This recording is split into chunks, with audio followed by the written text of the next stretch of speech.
ثم جعلناک علی شریعۃ من الامر، اے نبی علیہ السلام بنی اسرائیل کے بعد ہم نے آپ کو ایک پختہ دین کے اوپر حکم دے کر بھیجا، فاتبعها، تو اے نبی آپ اس کی پیروی کریں شریعت کی جو ہم نے آپ پہ نازل کی ہے، ولا تتبع اهواء الذین لا يعلمون، اور اے نبی صلی اللہ علیہ وآلہ وسلم جو لوگ اپنی خواہشات کی پیروی کر رہے ہیں آپ نے ان کے پیچھے نہیں چلنا، آپ نے اللہ کی وحی کے پیچھے چلنا ہے۔ نبی کو بھی حکم ہے کہ انہوں نے اللہ کی وحی کے پیچھے چلنا ہے، تو باقی کس کھاتے میں؟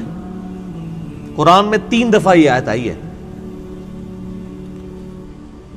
سورہ یونس میں، سورۃ الانعام کے اندر، سورہ الزمر کے اندر۔ قل انی اخاف ان عصیت ربی عذاب یوم عظیم، اے نبی تم فرماؤ کہ مجھے تو خود ڈر ہے اس بات کا کہ اگر میں نے بھی اللہ کی نافرمانی کی تو بڑے دن کا عذاب مجھے بھی آ پکڑے گا۔ کس نے؟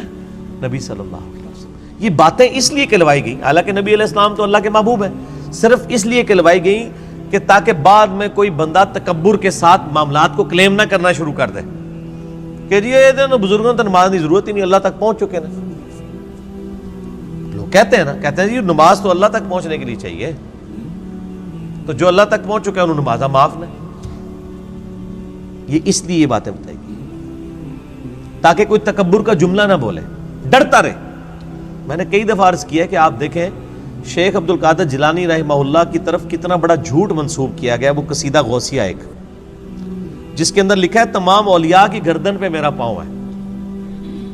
سر یہ جو جملہ ہے نا کہ تمام اولیاء کی گردن پہ میرا پاؤں ہے، یہ کوئی مسلمان نہیں بول سکتا، ولی تو چھوڑ دیں، یہ شیخ عبد القادر جیلانی پہ جھوٹ باندھا گیا، انہوں نے نہیں کہیں کہا، یہ قصیدہ غوثیہ ہے ہی جھوٹ ہے، انہوں نے نہیں لکھا۔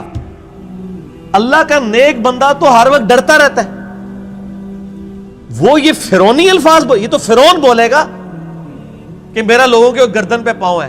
کیا حضرت ابوبکر صدیق نے کہیں بولا ہے یہ کہ تمام صحابہ کی گردن پہ میرا پاؤں ہے؟ صحابہ کے سردار کون ہے؟ ابوبکر صدیق۔ یہ کہتے ہیں عبد القادر جیلانی اولیاء اللہ کے سردار ہیں۔ اگر وہ سردار ہیں تو اس قسم کا فرعونی جملہ بولیں گے کہ اولیاء کی گردن پہ میرا پاؤں ہے؟ استغفر اللہ۔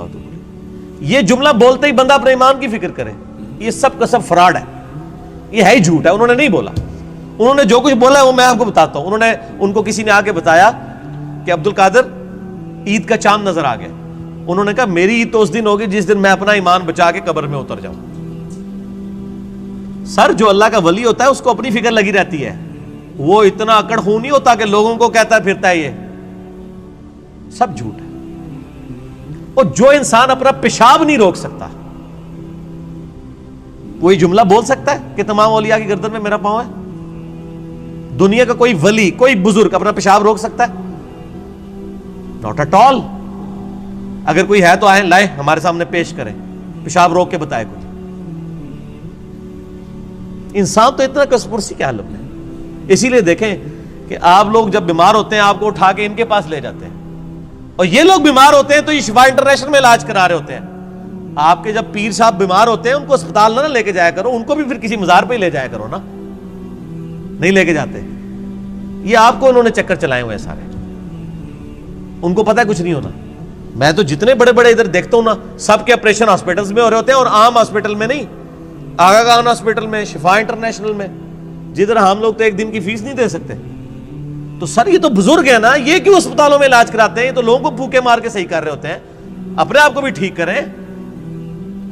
اپنا پیشاب بند ہوتا ہے، اپنے گردے خراب ہوتے ہیں تو ٹھیک کریں نا پھوک مار کے۔ ڈاکٹروں کے پاس کیوں جاتے ہیں؟ پھر تو اس کا مطلب یہ کہ ڈاکٹر ان سے بڑے بزرگ ہیں نا، جو بزرگوں کو بھی ٹھیک کر رہے ہیں۔ ٹھیک ہوگا؟ وہ سب اللہ کے بندو گیم چلائی ہوئی ہے۔ اللہ سے مانگے، اسباب اختیار کریں۔ دوائی کرنا سنت ہے اور دوائی پہ یقین نہ رکھنا فرض ہے۔ اسباب آپ نے اختیار کرنے ہیں۔ پانی کے بغیر پیاس نہیں بجھے گی، یہ سبب ہے، لیکن پانی پینے کے بعد بھی کوئی گارنٹی نہیں کسی کی پیاس بجھ جائے۔ گنہگار بندے کی موت کا وقت قریب آتا ہے نا، تو روایتوں میں آتا ہے کہ اسے اگر سمندروں کا پانی بھی پلا دیا جائے نا، اس کی پیاس نہیں بجھے گی۔ جب اللہ ہی نے پیاس نہیں بجھنے دینی تو سبب یہی اختیار کریں گے، لیکن نظر مسبب الاسباب پہ۔ اللہ اکبر. انہم لن یغنوا عنک من اللہ شیئا، یہ لوگ اللہ کے مقابلے پر اے نبی علیہ السلام آپ کو کچھ فائدہ نہیں پہنچا سکتے. وَإِنَّ الظَّالِمِينَ بَعْضُهُمْ أَوْلِيَاءُ بَعْضٍ، اور ظالم لوگ بعض کے دوست ہیں. وَاللَّهُ وَلِيُّ الْمُتَّقِينَ، جبکہ اللہ جو ہے وہ پرہیزگاروں کا دوست ہے. جس طرح کافر ایک دوسرے کو سپورٹ کرتے ہیں، اللہ تعالیٰ بھی اپنے بندوں کو سپورٹ کرتا ہے. لیکن وہ اللہ کا بندہ بنے، فرعون نہ بنے. اللہ کا بندہ کون ہوتا ہے؟ جو لوگوں کو اللہ کے ساتھ جوڑتا ہے، جو اپنے ساتھ جوڑے، اپنی عبادت کروائے، اپنے سامنے جھکوائے، اپنے پاؤں چموائے. وہ تو اپنی عزت کروا رہا ہے. ترمذی میں حدیث ہے، انس بن مالک کہتے ہیں کہ نبی علیہ السلام کے استقبال میں ہم کھڑے نہیں ہوتے تھے، کیونکہ آپ نے منع کیا تھا. اب ہم اس کو برا سمجھتے تھے. ہزاروں صحابہ کی موجودگی میں نبی علیہ السلام تشریف لاتے تھے، آپ کے استقبال میں کوئی نہیں کھڑا ہوتا تھا. یہاں ایک چھوٹا سا یعنی لوگوں کا بنایا ہوا بزرگ جو لوگوں کے نذرانے پہ اپنی گاڑی چلا رہا ہوتا ہے، لوگوں کے نذرانے پہ اس کی گزر بسر ہو رہی ہوتی ہے، وہ کسی مسجد میں چلا جائے، لوگ کھڑے ہو کے نعرے مارنا شروع کر دیتے ہیں. اور کدھر نعرے مارے ہوتے ہیں؟ مسجد میں. گھر اللہ کا ہے اور تعظیم کس کی ہو رہی ہے؟ اس مخلوق کی جو وہ نعرہ مارنے والوں کے چندے پہ چل رہی ہے. اسی لیے میں کہتا ہوں نا، لوگوں نے وہ گاڑیوں کے پیچھے لکھوایا ہوتا ہے نا، نگاہ مرشد. مرشد کو بھی چاہیے وہ اپنی گاڑی کے پیچھے لگوائے نذرانہ مریدین. آپ آج نذرانے بند کریں، ان کا تو کوئی سورس آف انکم ہی نہیں ہے. اکثریت کا کوئی سورس آف انکم نہیں ہے. نہ ان کے بچے پڑھے لکھے ہوتے ہیں، نہ یہ خود پڑھے لکھے ہوتے ہیں. ان کو 10,000 کی نوکری نہیں کہیں مل سکتی، لیکن سٹیٹس وہ روزانہ کے لاکھوں روپے خرچ کر رہے ہوتے ہیں. کہاں سے؟ آپ سے. تو صرف ان کو چاہیے نا، جب اپنی گاڑی میں بیٹھے تو گاڑی کے پیچھے لکھے مریدین کے نذرانوں کی برکت سے. آزا من فضل ربی تے نہ نے لکھنا تے نہ دے مرید نے لکھنا ہے. وہ تو توفیق نہیں کسی نے ہونی. اصل تو یہ ہونا چاہیے آزا من فضل ربی. تو اگر اتنے مریدین لکھ رہے ہیں نگاہ مرشد، تو پیر بھی لکھ دے نذرانہ مرید کی برکت سے، جو سچائی ہے. دوسرے والی تو ہے ہی جھوٹ ہے. نگاہ مرشد کے جس مرشد میں تسی پال رہے ہو، مرشد تو کس نے پال سکتا ہے؟ اللہ پال رہا ہے، اللہ دے رہا ہے. اللہ کافروں کو بھی دیتا ہے، اللہ مسلمانوں کو بھی دیتا ہے. اللہ جانوروں کو بھی دیتا ہے، اللہ درختوں کو بھی دیتا ہے. سب اللہ دینے والا ہے. اللہ طرف مارا ہے واللہ ولی المتقین، اللہ تعالیٰ پشت پناہ ہے پرہیزگاروں کا. ھذا بصائر للناس، یہ لوگوں کے لیے بصیرت افروز باتیں ہیں، آنکھیں کھولنے کے لیے. وَھُدًى وَرَحْمَةٌ لِّقَوْمٍ يُوقِنُونَ، اور ہدایت اور رحمت ہے یہ قرآن ان لوگوں کے لیے جو بات یقین کرنا چاہیں. جنہوں نے نہیں ماننی ان کے لیے قرآن میں کوئی ہدایت نہیں. ام حسب الذین اجترحوا السیئات ان نجعلهم كالذین آمنوا وعملوا الصالحات سواء محیاہم ومماتہم، کیا وہ لوگ جو برائیوں کا ارتکاب کرتے ہیں، کیا ہم ان کو ویسا ہی بنا دیں گے کہ جو ایمان لائیں اور نیک اعمال کریں، کہ یکساں ہو جائے دونوں کا جینا اور مرنا؟ نہیں. دنیا میں بھی بادشاہ جو ہوتے ہیں وہ اپنے تابع فرمان بندوں کو نوازتے ہیں، دشمنوں کو سزا دیتے ہیں. تو اللہ تعالیٰ ماتا ہے جو میرے ماننے والے ہیں وہ اور جو میرے نہ ماننے والے ہیں میرے نافرمان، ان کو میں برابر کر دوں گا؟ ان کی زندگی اور موت برابر ہوگی؟ نہیں. زندگی ہو سکتا ہے کافر کی بہتر ہو، لیکن مرنے کے بعد ایمان والے اور نیک عمل کرنے والے کے لیے آخرت میں اللہ کا انعام ہے. ساء ما یحکمون، کتنا برا حکم تم لگا رہے ہو اگر تمہارے دماغ میں کہیں یہ بات ہے کہ یہ لوگ برابر ہو سکتے ہیں. وَخَلَقَ اللَّهُ السَّمَاوَاتِ وَالْأَرْضَ بِالْحَقِّ، اور اللہ نے آسمان اور زمین کو پرپز فل پیدا کیا ہے. وَلِتُجْزَىٰ كُلُّ نَفْسٍ بِمَا كَسَبَتْ، تاکہ بدلہ دیا جائے ہر جان کو جو اس نے کمایا. وَهُمْ لَا يُظْلَمُونَ، اور کسی پہ ظلم نہیں ہوگا.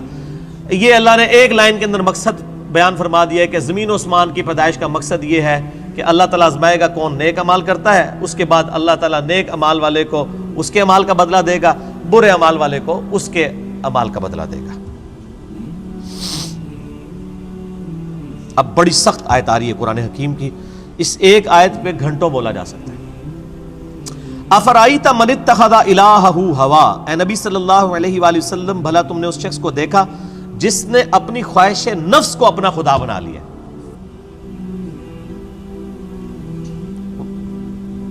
وَأَضَلَّهُ اللَّهُ عَلَىٰ عِلْمٍ، اور اللہ نے اس کے علم کے باوجود اسے گمراہ کر دیا. وَخَتَمَ عَلَىٰ سَمْعِهِ وَقَلْبِهِ، اور اللہ نے اس کے کانوں پر اس کے دل پر مہر لگا دی ہے، وجعل علی بصرہ اور اس کی آنکھوں پر غشاوہ پردہ ڈال دیا ہے۔ فمن یہدہ من بعد اللہ افلا تذکرون، تو بتاؤ اب اللہ کے بعد کون ہے جو اس کو ہدایت دے؟ کیا تم غور نہیں کرتے؟ جس کو اللہ گمراہ کر دے، من یہدہ اللہ فلا مضل لہ، جسے اللہ ہدایت دے اسے گمراہ نہیں کر سکتا، ومن یضلل فلا ہادی لہ، اور جسے اللہ گمراہ کر دے اسے کوئی ہدایت نہیں دے سکتا۔ تو اللہ تعالیٰ فرما رہا ہے کہ ایسا شخص جو اپنی خواہش نفس کی پیروی کرتا ہے، تو اگرچہ اس کے پاس علم بھی ہوتا ہے پھر بھی وہ بہرا، اندھا اور گونگا ہو جاتا ہے، حق بات قبول نہیں کرتا، کیونکہ اللہ اسے گمراہ رہنے دیتا ہے کہ اس کے پاس علم تھا، اس کے باوجود اس نے اس علم کا فائدہ نہیں اٹھایا۔ ایک بندے کے پاس علم ہے کہ اگر میں بلڈنگ کے 10ویں فلور سے باہر چھلانگ لگاؤں تو مر جاؤں گا،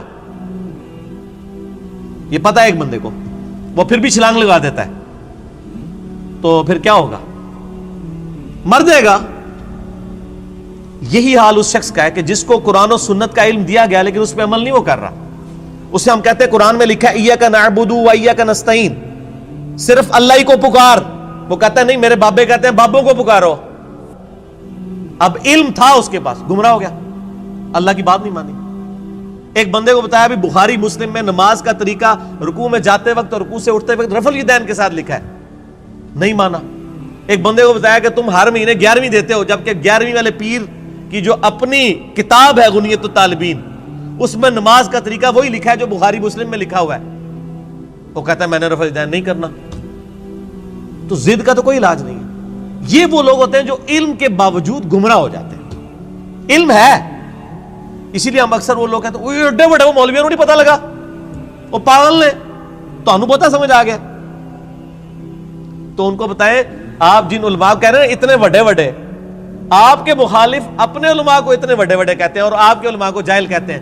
بریلوی دیوبندیوں کو گستاخ رسول کہتے ہیں کہ نہیں؟ تو کیا دیوبندیوں کے علماء علماء نہیں ہیں؟ اور دیوبندی بریلویوں کے علماء کو مشرک کہتے ہیں کہ نہیں؟ تو کیا بریلویوں کے علماء علماء نہیں ہیں؟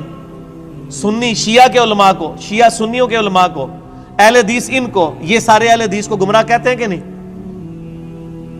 ہم کہتے ہیں شاید ساری صحیح کہہ رہے ہو، لگ ایسا ہی رہا ہے کہ آپ اپنے آپ کو کتاب و سنت کے سامنے پیش کرنے کے لیے تیار ہی نہیں ہو۔ اگر کسی کو بات پتہ چلے وہ اللہ کا شکر ادا کرے، جی میرے تک بات پہنچ گئی، مجھے اس سے کوئی غرض نہیں ہے کہ دنیا کیا کر رہی ہے، مجھے صرف اس چیز سے غرض ہے کہ میرے نبی نے کیا مجھے حکم دیا ہے صلی اللہ علیہ وآلہ وسلم۔ اور نبی جو امت کو دے کے گئے ہیں کوئی بابا نہیں دے کے گئے۔ حجۃ الوداع کے موقع پہ کیا فرمایا؟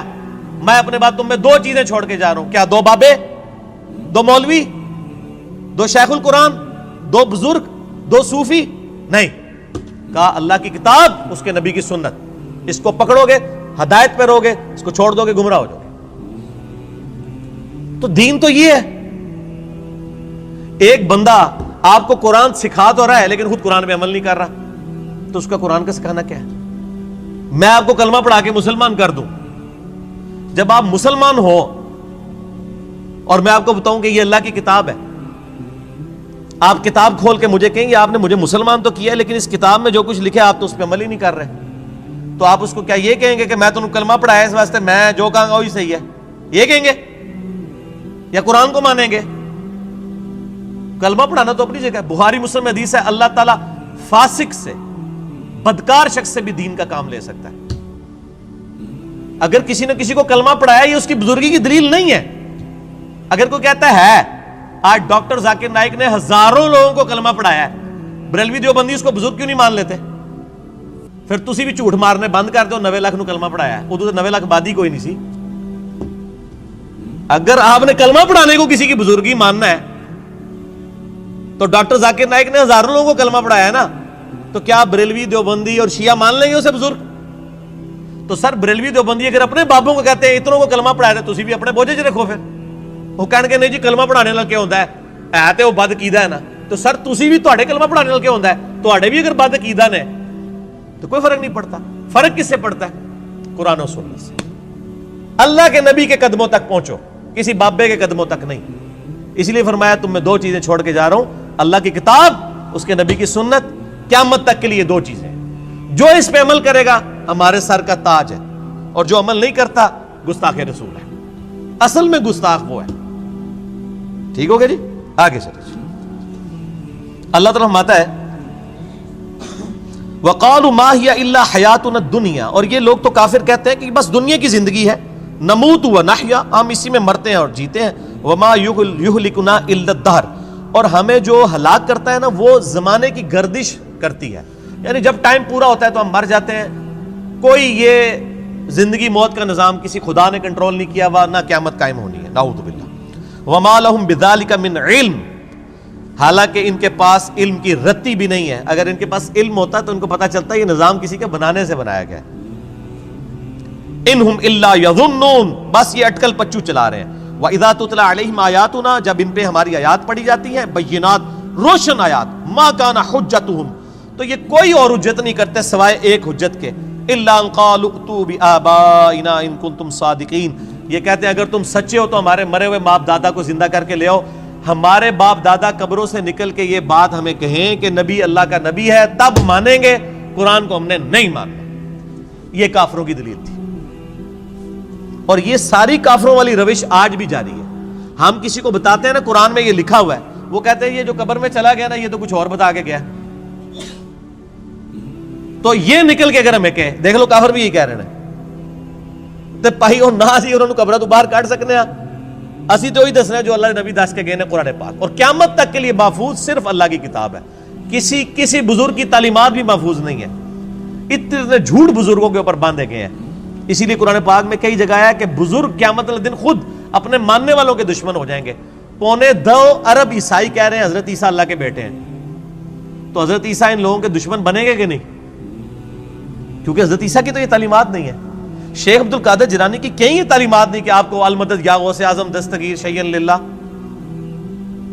کہیں ان کی تعلیمات نہیں، تو شیخ عبد القادر جیلانی دشمن بنیں گے۔ مولا علی علیہ السلام کی کہیں تعلیمات نہیں ہے کہ تم مجھے یا علی مدد کہہ کے پکارو، ان کی تعلیمات یہی ہے ایاک نعبد و ایاک نستعین۔ مولا علی بھی اللہ کو پکارتے تھے، مولا علی کا ماننے والا بھی وہی ہوگا جو اللہ کو پکارے گا۔ تو اللہ تعالیٰ ہے جب یہ حجت کرے تم ان کو کہو قُلِ اللَّهُ يُحْيِيكُمْ ثُمَّ يُمِيتُكُمْ، اللہ تمہیں زندہ کرتا ہے وہی موت دیتا ہے، ثُمَّ يَجْمَعُكُمْ إِلَى يَوْمِ الْقِيَامَةِ، پھر قیامت دن بھی وہ تمہیں جمع کرے گا، لا ریب فیہ، جس میں کوئی شک نہیں ہے، وَلَٰكِنَّ أَكْثَرَ النَّاسِ لَا يَعْلَمُونَ، لیکن اکثر لوگ اس حقیقت سے ناواقف ہیں۔ اللہ نے فرمایا کہ بھئی یہ بتا دو کہ اللہ میں اور باقی ہستیوں میں یہ فرق ہے کہ وہ زندگی اور موت دیتے ہیں، تو لے آؤ ان کو۔ اللہ کے علاوہ کوئی زندگی اور موت دے سکتا ہے؟ نہیں دے سکتا۔ اگر کوئی کیسا کہتا ہے کہ دے سکتا ہے، اور جناب کس کس قسم کے جھوٹ، یعنی انہوں نے، یعنی وہ جی شیخ عبد القادر جیلانی رحمۃ اللہ علیہ نے ایک ڈوبی ہوئی بارات جو ہے وہ مرنے کے اتنے سال بعد زندہ کر دی تھی۔ اللہ کے بندو توبہ کرو، قرآن پاک میں سورہ انبیاء کا پہلا رکوع ہے، 17واں پارہ پہلا صفحہ ہے۔ نبی صلی اللہ علیہ وآلہ وسلم کو کافر کہتے تھے تم ہمیں یہ کہتے ہو نا اگلے نبیوں کے یہ معجزے کہ مردہ زندہ کرتے تھے، تم ہمیں مردہ زندہ کر کے بتاؤ پھر نبی مانیں گے۔ تو اللہ تعالیٰ نے فرمایا کہ ان سے فرما دو کہ معجزات اللہ کے پاس ہے، وہ کوئی معجزہ اس قسم کا نہیں۔ نبی صلی اللہ علیہ وسلم نے بھی کوئی مردہ نہیں کبھی زندہ کیا۔ حضرت عیسیٰ علیہ السلام کا قرآن میں ذکر آتا ہے کیونکہ ان کا معجزہ وہ تھا، ہمارے نبی کا معجزہ قرآن ہے، جیسا کہ موسیٰ علیہ السلام کا معجزہ عصا تھا۔ ویسے آپ صلی اللہ علیہ وسلم کے بہت معجزات ہیں بخاری مسلم میں کہ مبارک انگلیوں سے پانی کے چشمے جاری ہو گئے، مبارک دعا سے چاند 2 ٹکڑے ہو گیا، مبارک پسینے سے خوشبو آتی تھی، یہ معجزات ہیں، مردہ زندہ کرنے والا نہیں ہے۔ تو یہ بعد کے لوگوں کے بارے میں آپ کلیم کر رہے ہیں کہ انہوں نے مردے زندہ کیے ہیں؟ آج بھی لیں کسی کو جو کہتا ہے نا مردہ زندہ کر سکتا ہے تو ہم اسے شہید کر دیتے ہیں، اس کی اجازت سے وہ اپنے آپ کو زندہ کر کے بتائے۔ حضرت عیسیٰ نے بھی جو مردے زندہ کیے ہیں نا، وہ یہ نہیں تھے کہ وہ قبر سے نکال کے چلنا پھرنا شروع کر دیتے تھے، صرف اس وقت چونکہ طب بڑے زور پہ تھی، میڈیکل، تو اللہ تعالیٰ نے ان کی میڈیکل کو فیل کیا کہ کوئی ڈاکٹر کسی مردے کو نہیں زندہ کر سکتا۔ اللہ نے آیا ہوں میرا نبی اے جیڑا مردہ زندہ کرے گا، اور وہ صرف اتنا ہوتا تھا، قبر پہ گئے مردے کو زندہ کیا، وہ مردہ کہتا تھا کہ حضرت عیسیٰ اللہ کے نبی، واپس چلا جاتا تھا، بس اس سے زیادہ نہیں تھا زندہ ہوتا نا۔ سورۃ الانبیاء کی آیت نمبر 95 ہے، جو ایک دفعہ دنیا سے چلا گیا وہ واپس نہیں آ سکتا، ناٹ ایٹ آل، گیا۔ دنیا میں واپس نہیں آ سکتا. اگر یہ بات ہوتی تو حضرت فاطمہ روتی روتی فوت کیوں ہوگی 6 مہینے کے اندر کہ میں اپنے باپ کا چہرہ اب دوبارہ نہیں دیکھ سکوں گی. حضرت عائشہ حضور کی لاڈلی ترین بیوی نبی علیہ السلام کی وفات کے بعد 47 سال تک زندہ رہی ہیں, اور کدھر زندہ رہی ہیں؟ اسی قبر والے حجرے کے 7 کمرے میں. میں کہتا ہوں کوئی ایک روایت دکھا دے کہ انہوں نے نبی علیہ السلام کی کبھی زیارت کی ہو قبر کے اوپر. آج لوگ کہتے ہیں ہمارے گھر میں آ جاتے ہیں, کوڑ مارنے چھڑ دو اللہ دے بندے ہو, چوڑ. سب سے زیادہ اگر کوئی حقدار تھا تو حضرت فاطمہ تھی, حضرت عائشہ تھی, مولا علی تھے. ان سے کوئی آپ کو بات نہیں ملے گی. یہ جتنی آپ کو باتیں بتاتے ہیں نا ساری بزرگ بابوں سے بتاتے ہیں, آپ کو حضرت ابوبکر کی کرامت نہیں بتا رہے ہوں گے اس قسم کی, تو کیا ہوتی نہیں ہے کرامت. ہم مانتے ہیں کرامت صرف یہ ہے کہ کسی کی دعا کی برکت سے کچھ ہو جائے, مرضی اللہ کی. کوئی کر کے نہیں دکھا سکتا, کوئی کر کے دکھا سکتا ہے تو میں نے کئی بار چیلنج کیا ہے, کوئی زندہ یا مردہ بزرگ میں اپنا انجینئرنگ کا فارمولہ لکھ کے دیتا ہوں, وہ دیکھ کے پڑھ کے بتا دے.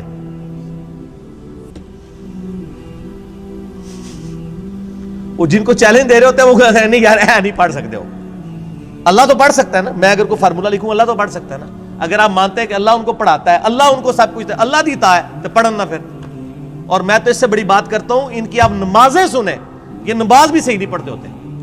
میں نے کئی لوگوں کی نمازیں سنی ہیں, نماز غلط پڑھ رہے ہوتے ہیں.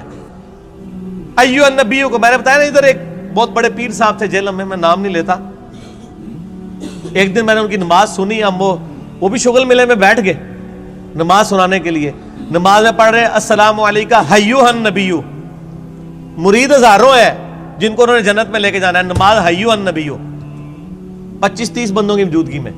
اور بھی بڑی غلطی تھی, یہ موٹی سی مجھے یاد رہ گئی. میں کہ یہ کیا پڑھ رہے ہیں؟ وہ بچپن سے نماز یاد کی تھی, اسی طرح چل رہی تھی. باقی عین ہا تو ہے ہی کوئی نہیں تھا نا, وہ تو چھڈ ہی دو, وہ تو میں گل ہی نہیں کہ میں زبر زیر کی غلطیاں. ایھا النبیو. اور یہ وہ ہیں جو کہہ رہے ہیں اسی جناب تہاڈا بیڑا تار دینا. نماز نہیں آتی, دعوے. میرے پاس کئی لوگ آتے ہیں نہیں وہ ہمارے سلسلے میں بیعت ہو جائے. میں نے کہا آپ کا پیر مجھے صرف یہ 17 اذکار جو فرض نماز کے بعد کے ہیں نا وہ مجھے زبانی سنا دے, میں بیعت ہو جاؤں گا. آج تک دنیا کا کوئی پیر سامنے نہیں آیا. 17 اذکار ہیں فرض نماز کے بعد. لوگوں کو کتنے آتے ہیں؟ 4 یا 5. آیت الکرسی, تسبیح فاطمہ, اللہ اکبر, استغفر اللہ, اللہ انت السلام. تہاڈی تے گنتی مک جانی ہے 5 تو بعد. اے 17 اذکار لکھے ہوئے گرین کارڈ پہ جو نبی صلی اللہ علیہ وسلم کرتے تھے, دنیا کے کسی پیر کو نہیں آتے.